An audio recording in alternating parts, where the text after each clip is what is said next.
baik. Bismillahirrahmanirrahim. Assalamualaikum warahmatullahi wabarakatuh. Waalaikumsalam warahmatullahi wabarakatuh.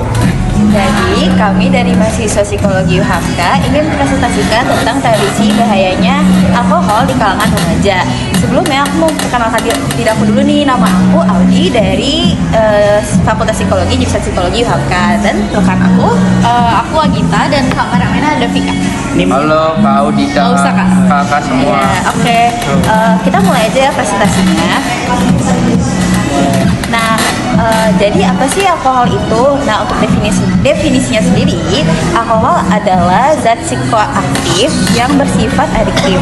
Zat ini adalah golongan zat yang bekerja secara selektif, terutama pada otak, yang dapat menimbulkan pertumbuhan pada perilaku, emosi kognitif, persepsi, dan kesadaran seorang. Jadi, alkohol itu tuh bisa mempengaruhi gak cuma dari fisik kita aja, tapi juga dari cara pola pikir kita, terus bagaimana cara kita berpikir. Jadi alkohol itu banyak banyak mudorotnya lah gitu. Nah, dampaknya sendiri kita bisa lihat dari kesehatan dan sosial, dimana kalau kesehatan itu dari kerusakan organ atau gangguan mental, terus sosialnya sendiri itu masalah dengan keluarga dan ketergantungan. Jadi kalau misalnya kalian sekali minum alkohol itu, kalian bisa namanya itu kecanduan gitu, atau enggak kalian bisa punya masalah sama diri kalian sendiri atau orang-orang sekitarnya gitu ya. Nah, bahaya alkohol bagi remaja itu di sini kita ambil dari perkembangan otak, di mana itu dapat merusak perkembangan otak remaja. Terus kedua, kinerja akademis, di mana menurunkan kemampuan belajar. Ketiga, hubungan sosial, mengganggu hubungan dengan orang terdekat gitu ya. Kecuali mungkin orang-orang yang kayak lagi minum alkohol terus di satu circle juga minum alkohol, mungkin untuk mempererat. Tapi untuk di luar dari circle itu tuh jadi jadi agresi kita tuh jadi tambah marah, tambah emosian gitu. Nah, cara menghindar alkohol itu pertama itu hindari lingkungan beresiko atau menghindari circle yang memang beresiko untuk hal-hal yang semacam tersebut lah ya. Terus kedua itu ada kembangkan hobi. Jadi kalian bisa untuk menghindari itu kalian bisa menyibukkan diri dengan kalian tuh menyibukkan kegiatan kalian dan sebagainya macamnya. Terus yang ketiga itu pahami bahaya dan pelajari efek buruk alkohol. Nah, ada lagi sama teman saya. Nah, selanjutnya di sini tuh mengatasi tekanan teman. Kayak misalkan kan kalian pasti ada aja nih kalau misalkan mau gabung dari satu komunitas yang dari sekolah kayak basis-basis gitu. Nah, itu cara kalian menghindari. Pertama itu kalian tuh harus berani nolak gitu loh. Kalian harus berani nolak, walaupun sebenarnya emang gak enak kan, karena teman sendiri mungkin ya kan. Terus yang kedua tuh cari dukungan.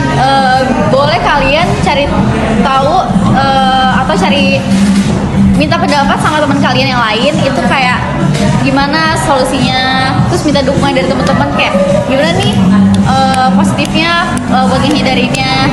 Terus kalau nggak bisa cerita ke keluarga, pasti kalian tuh kayak nggak enak kan kalau cerita ke orang tua soal alkohol, kan nggak mungkin juga kan. Terus yang ketiga, ganti aktivitas. Misalkan kalian bisa olahraga atau misalkan iya bener berenang. Bagus deh, Iya main golf. Aduh, bagus deh. Main lagi. biliar. Iya bener. Boleh. Tapi jangan main biliar sambil minum alkohol. Itu banyak tuh. Oh iya deh. Iya Kak. Lalu kalau misalkan kalian udah terlanjur minum gitu, terus kalian tuh cari bantuan yang profesional. Misalkan kalian bisa hubungi konselor atau layanan rehabilitasi. Atau kalian bisa hubungin Kak Gita ya. Iya. Kan Kak Gita OTW jadi psikolog nih. Ya, kalian bisa hubungin dia 119 ya di. Iya, 119. Terus yang kedua, kalian tuh minta dukungan. Misalkan kalian ngomong sama teman dekat kalian tapi yang nggak terjerumus sama alkohol juga, atau ngomong sama keluarga. Mungkin kalau malu sama keluarga paling ke temen kan, tapi temennya yang Benar. iya yang benar. Yang alim kalau bisa. Di sini ada kesimpulannya. Jadi pentingnya untuk memahami bahaya alkohol dan cara menghindarinya. Jadi kalian tuh harus tahu alkohol tuh bahayanya kayak pasti banyak banget bahayanya kan buat tubuh kalian. Bisa jadi kalian bisa kena gangguan mental juga. Mungkin kalau misalkan nggak minum tuh kayak stres gitu. Terus kayak kalian harus tahu cara menghindarinya kayak gimana. Mungkin emang susah ya, kayak perlahan-lahan pasti bisa. Terus lalu yang kedua ada dukungan dan aktivitas positif. Lingkungan yang mendukung dan kegiatan positif membantu menjauh dari alkohol. Kayak misalkan kalian tuh harus tahu dan kalian tuh harus milih mana lingkungan yang positif, mana yang negatif. Nah, kalian lebih apa ya? Kayak memilih yang ke positif gitu. Dan jauhin alkohol. Siap Kak. Udah. Sama-sama. Sekian, terima kasih.